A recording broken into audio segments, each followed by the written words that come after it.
Bang, bang, bang, bang, bang. What's good, my peoples? It's your boy, Big Chris, aka the Compton Animator, and I'm here to give you peoples another review. Today's review for November 11th, 2013. And tonight we're going to review WWE Raw. I think it's 2 weeks before this, or like about 2 weeks before Survivor Series pay-per-view, and we kicked the night off with a little Veterans Day presentation given by the WWE. Just talking about how they love the veterans and thank them and stuff like that, and also Happy Veteran Days, my U.S. people, and thank all the people who fought in the wars and overseas protecting the country and protecting the world. I'm not really a person that's crazy about the army and all the other stuff and the military, but I do understand their worth, and I do understand they have a reason to be here, and that a lot of them don't make the choice to go, and a lot of times they do end up protecting us, even if the politicians are screwing over with the love that I do have for the military. So on a basic level, yeah, I love the military, but I hate the politicians in this country that's kind of messing their reputation up of the military. So yeah, let's get on with tonight's review. Stephanie McMahon and Triple H, the main of authority, is on vacation, so the night opens up with Randy Orton coming to the ring. He talks about how Big Show is supposedly he he blackmailed his way into getting the title match and getting his job back. And then Randy Orton basically talks about Big Show and how because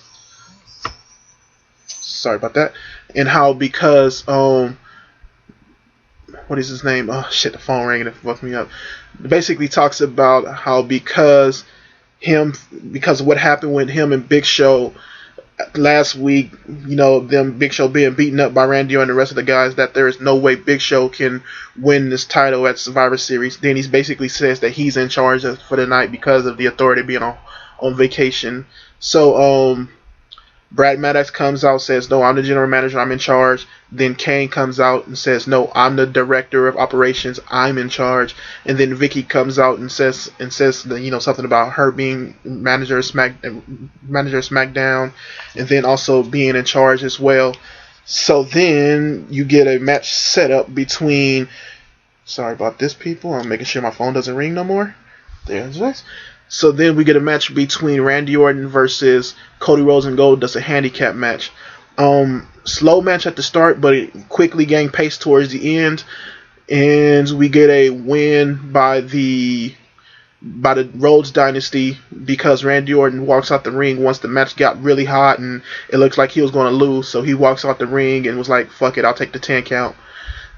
Before he can always get all the way to the stage, Big Show comes out and basically, knocks him down and was beating him up all outside, and then choke slams him through the announcer's table. So it was a pretty okay opening segment of the show. Not a lot of talking, so that was good, and we got an okay match between Randy Orton and the Rhodes Dynasty, and also it was, okay little beatdown segment for Big Show to get his revenge there. In the backstage after the match, we saw Randy Orton getting checked out, and the authority comes back there. Not authority, but the people that was supposed to be in charge of the night come back there, and they start checking on him. He gets pissed off at Vicky, and he gets pissed off at Brad Maddox, and then at Kane. But Kane basically says, "You better watch who the fuck you talking to." So and through the night we get a gang of stuff with Kane here with his suit and showing his more of in charge, skills and stuff, managerial skills and stuff like that. And I'm really liking what they're doing with Kane right now. He's kind of like a vicious general manager. He has the crazy look in his eyes, and because how big he is, you can tell he's not going to take shit. So I really hope where this goes is probably Kane being general manager of Raw. That would be fucking awesome. And, just who he is and where he is, I think that's a way better position for him right now. And if you know anything, about Kane in real life, he's a pretty smart guy. So I think that would be a perfect role for Kane. You can have him wrestle here and now, but that would be a very good role for him. So after that, we got Los Matadors and Santino versus 3MB. 3MB came out calling themselves the Union Jacks, wearing the like suits, in-ring attire of the England or British, whatever we call it, flag, and mediocre match here. I am so sick of Los Matadores fighting the Usos. I don't care if you change the name to Union Jacks or whatever. And I don't care if you bring Santino Marella in there and give him a Cobra with horns on it and have Santino wear horns on his head. It doesn't make the match more interesting. We've seen them fight 3MB for the past few weeks now, for the past whole month. We've been seeing this last 2 months, matter of fact, like the last several weeks we've been seeing this, and it's getting very, very old. And like, I wanted to skip through the match, but I don't like really skipping through matches, so I watched it, and it was a mediocre match at best. So next, also during this night we had Zack Ryder doing the backstage little shop.com promo, and it was an okay promo. I still think what's their names? The PTP, the Primetime Players, has the best one. But next we get Damian Sandow versus Kofi Kingston. A really cool little match here, coming off with Sandow getting the win. Very aggressive Sandow in this match. Crowd really wasn't that into it, but it was a really good match with Sandow, and it showed a lot of aggression with him. I can't wait to see him cut another promo and see what they're going to do with him next as far as the World Heavyweight Championship goes. Like I said, Sandow got the win right there. Next, we got a match between Dolph Ziggler and Curtis Axel. Another match where one guy is really on fire, really showing his stuff in this match. Dolph Ziggler was on fire through the whole match. Basically, I say carrying a match a lot. Curtis Axel, I don't like him, but I still have to say he wasn't, showing charisma in this match. He doesn't have really any charisma in him, and I don't really care what people say. Curtis Axel isn't the guy. So we end up getting a match where Curtis Axel actually wins and retains the belt. I thought Dolph Ziggler should have came away with the win here. I don't know what the WWE is seeing in Curtis Axel, and I guess they probably didn't give him Dolph Ziggler the win because of something that happens later on in the night. But yeah, the belt is losing any chance that it has of prospering, and you also got Dolph Ziggler that's losing any chance that he has of prospering. And with a loss here, it didn't help out Curtis Axel because Curtis Axel doesn't have any charisma. And throughout the whole match, there was nothing being shown of Curtis Axel that said, okay, I want to either hate this guy or like him. There was nothing here from him. So Curtis Axel gets the win here in a good match that was on mostly Dolph Ziggler making it good. Next we get Nikki Bella versus Tamina Snuka. Okay, Divas match here. The best part of the segment was when AJ basically got in and did an interference, and I think she pulled Nikki's head down, and Brie tries to come in attack AJ for what she did, and AJ just slams her into the side of the ring. So the best part was AJ on the outside, and Tamina ends up getting a win here off of the distraction. And then when AJ and Tamina's in the ring, Brie Bella tries to come and kick AJ, and she does kick AJ, and then AJ falls out the ring, and then Nikki does something to Tamina, and she falls. I think she kicks her out in the ring too. So okay, Divas match. It wasn't nothing special there, but the special thing we get to hear on main event that Natalya is facing AJ Lee for the title, for the Divas title on main event. So that should be a pretty interesting match.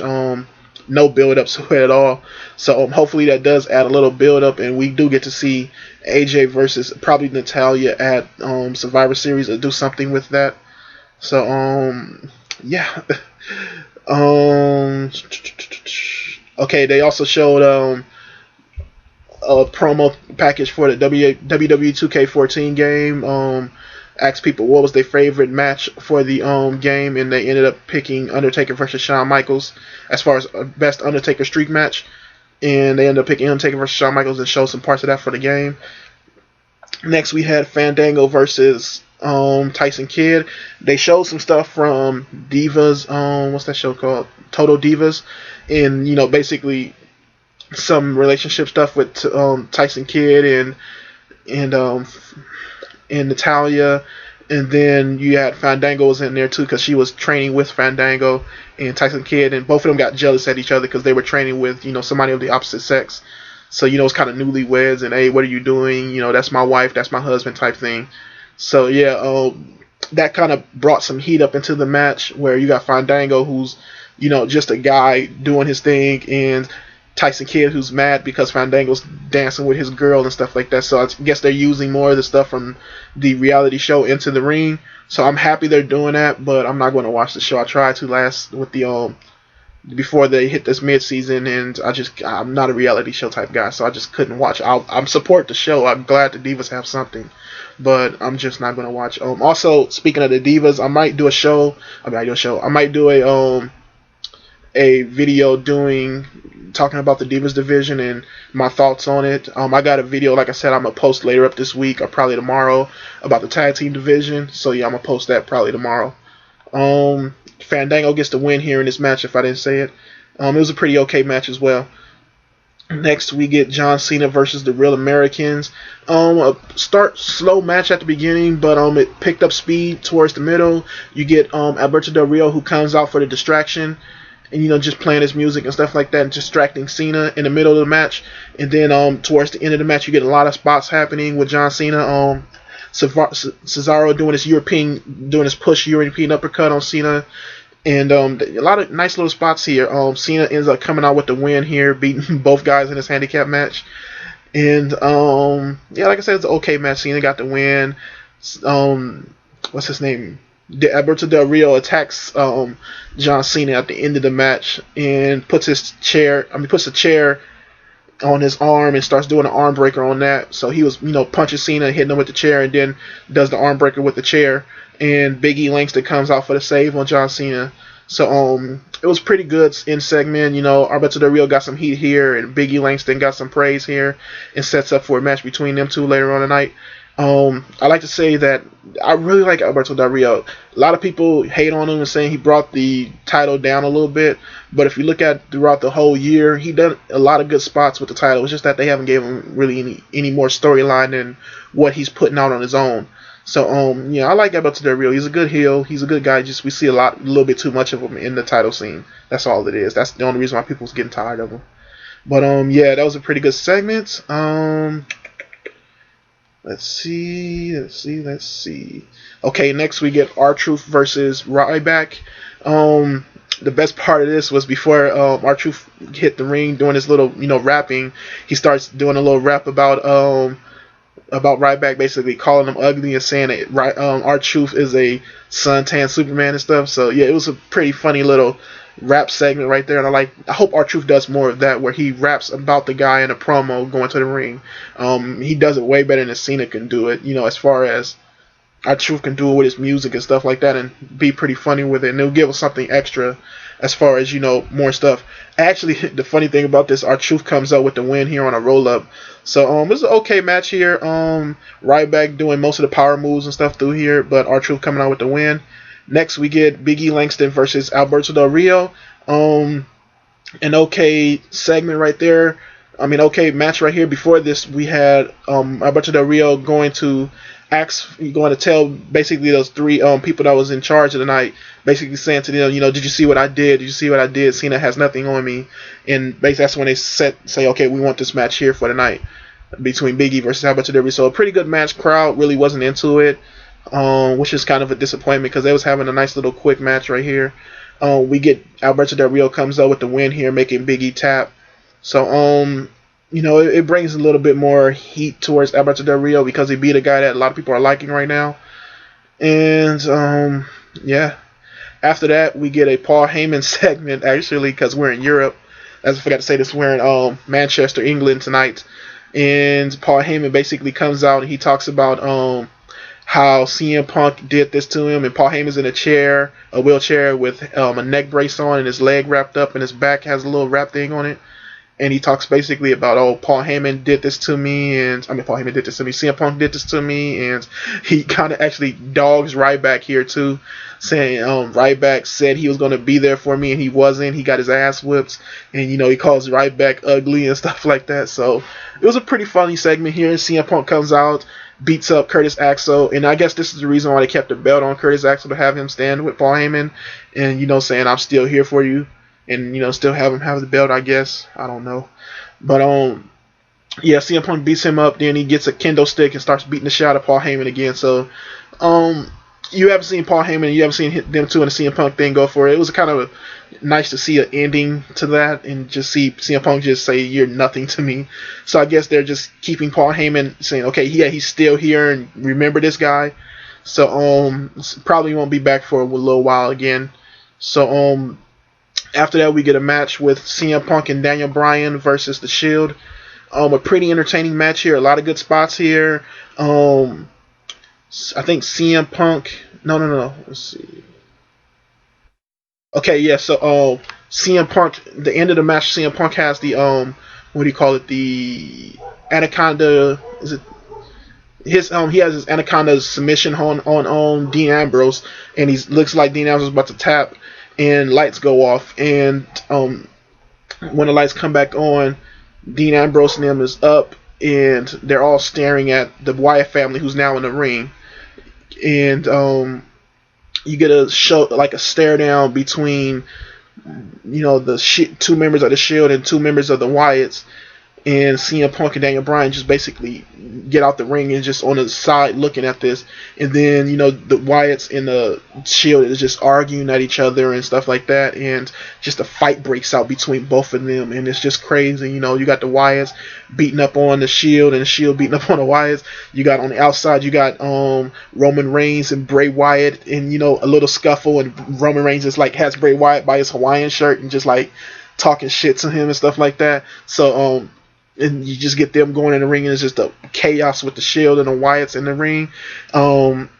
Bray Wyatt kind of breaks it up, and he kind of him breaking it up, and Dean Ambrose kind of holds each other back, and the Shield and the Wyatts are standing there looking at each other again, and Bray Wyatt's "We're not your enemy. We're not your enemy. Those guys are your enemies." And he points at CM Punk and Daniel Bryan, so they get out and get ready to attack CM Punk and Daniel Bryan, and CM Punk and Daniel Bryan runs into the ring, and it just all hell breaks out. CM Punk and Daniel Bryan are getting their asses whipped right there. So then you get the Usos and the Rhodes brothers comes out to the ring and helps them out, and they push out the Wyatts and the Shield out to the outside, and they celebrate, what they've just done. So you got all of them, the Daniel Bryan, CM Punk, the Rhodes, and the Usos in the ring celebrating that they just pushed those two guys out of those two teams out of the ring and stuff like that, and a pretty good end to the night. The first 2 hours, or the first hour and a half, hour 40 minutes plus, was pretty mediocre. Not a lot going on, not a lot to story. I think the first match and the first segment of the night was okay.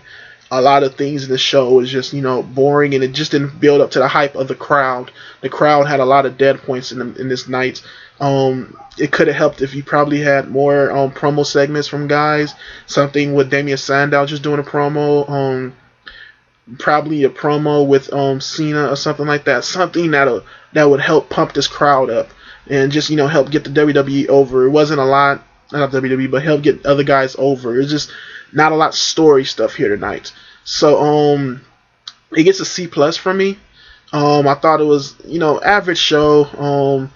What kept it from being a D or even worse was the end segments, and a couple other things happened through the night.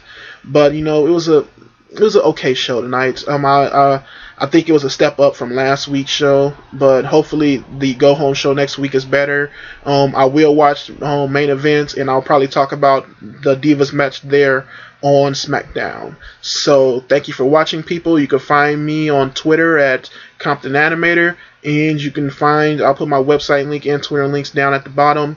Subscribe, like, and comment, and I'll see you peoples later. Peace.